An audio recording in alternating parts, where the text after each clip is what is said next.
হে দেব, তোমার যে বদন কমল অতীব শ্যামল, স্নিগ্ধ রক্তবর্ণ কেশসমূহে সমাবৃত, এবং তোমার যে বদন কমলস্থ বিম্ব ফল সদৃশ রক্তবর্ণ অধর মা যশোদা বারবার চুম্বন করছেন, সেই বদন কমলের মধুরিমা আমি আর কি বর্ণনা করব।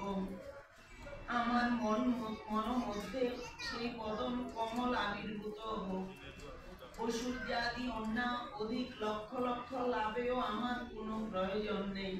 আমি অন্য আর কিছুই চাই না। হে দেব, হে দামোদর, হে অনন্ত, হে বিষ্ণু, আমার প্রতি প্রসন্ন হও। আমরা যদি সদা সর্বদা, বিশেষ করে মৃত্যুর সময় বা যখন আমাদের গীতাটার সামনে থাকবে না বা ভগবানের স্তুতিগুলি সামনে থাকবে না, তখন আমার যদি মানুষ পটে ভগবানের শ্রীরূপটা না থাকে, মানুষে যদি ভগবানের কথা আমার চিন্তা না আসে, আমি কি করে রাস্তায় যখন যাবো আমার মৃত্যু হতে পারে? অস্বাভাবিক কিচ্ছু না, বিপদ আসতে পারে, আমি তখন কিভাবে প্রভু তোমাকে ডাকবো? এই জন্য স্তুতি করা।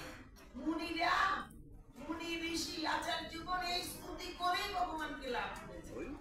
কেউ ধ্যানের যোগীরা ধ্যানের মাধ্যমে, ভক্তরা সেবার মাধ্যমে, জ্ঞানীরা জ্ঞানযোগ অবলম্বন করে ভগবানকে ডাকছে। আর ভগবান ভক্ত বৎসল ভগবান, ভগবান কি দরকার আছে এই মনুষ্য রূপ ধারণ করার? ভগবানের দরকার নাই মনুষ্য রূপ ধারণ করার জন্য, জীবের জন্য। ভক্তের ভক্ত বৎসল ভগবান বলে যে ভগবানকে প্রভুরা বলেন ভগবানকে বোঝার দরকার নেই, ভগবান নিজে আসবেন আপনাদেরকে দেখার। আপনারা ভগবানকে, আমরা ভগবানকে বোঝার দরকার নেই। ভগবান আমাদের দেহটা, মন মানসিকতা, আমাদের ইন্দ্রিয়গুলি এমন ভাবে ভগবান মুখ করা উচিত যাতে ভগবান নিজেই আসে। হে দেব, হে দামোদর, হে অনন্ত, হে বিষ্ণু, আমার প্রতি প্রসন্ন হও। হে প্রভু, হে ঈশ্বর, আমি দুঃখ পরস্পরারূপ সমুদ্রে নিমগ্ন হয়ে একেবারে মরণাপন্ন হয়েছি। তুমি কৃপা দৃষ্টি রূপ অমৃত দ্বারা আমার প্রাণ রক্ষা করো। হে দামোদর, তুমি যেরকম গো অর্থাৎ গাভী বন্ধন রজ্জু দ্বারা উদুথলে বদ্ধ হয়ে সাপগ্রস্ত নল কুবের ও মণিগ্রীব নামক কুবের পুত্র দ্বয়কে মুক্ত করত, তাদের ভক্তিমান করছ, আমাকেও সেই রকম প্রেম ভক্তি প্রদান করো।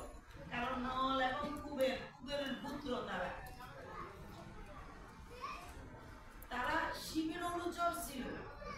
কুবেরের পুত্র, কুবের কিন্তু যক্ষাধিপতি কুবের, ধন কুবের, ধনের দেবতা, ঐশ্বর্যের দেবতা কুবের, কিন্তু তার ছেলেরা মদে তারা নিজের আত্মস্মৃতি ভুলে গেছে। গঙ্গায় স্নান করতে গেছে, দেবাঙ্গনের দেবতার নারী দেবাঙ্গনেরও স্নান করছে, ওরাও স্নান করছে, কিন্তু নারদ মুনি যখন এই গঙ্গার পাশ দিয়ে আসতে লাগছে, তখন